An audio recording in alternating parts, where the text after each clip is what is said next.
বাবু, তুমি জান্নাতে কি দেখতে চাও? আল্লাহকে দেখতে চাই, হাঁস। আর মা এবং বাবাকেও সাথে চাই। বাবু, জান্নাতে কি খেলাধুলা করা যায়?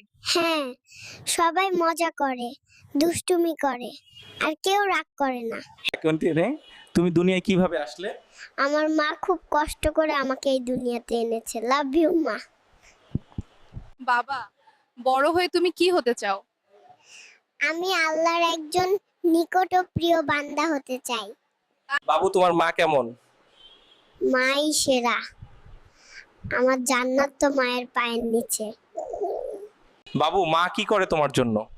মা না খেয়েও আমাকে খাওয়ায়, আর হাসি দিয়ে নিজের কষ্ট লুকায়। এই ছোট্ট বাবু, পার্কে এসেছো কেন? দোলনা দুলতে না, পাশের বেঞ্চে আপু দেখতেই বেশি ভালো লাগে। মা ছাড়া কেমন লাগবে? মা ছাড়া আমি কিছুই না। আসো, আমার দুনিয়া অন্ধকার হয়ে যাবে। তুমি মাকে কি দাও? আমি শুধু দোয়া করি, আল্লাহ যেন আমার মাকে জান্নাত দেন।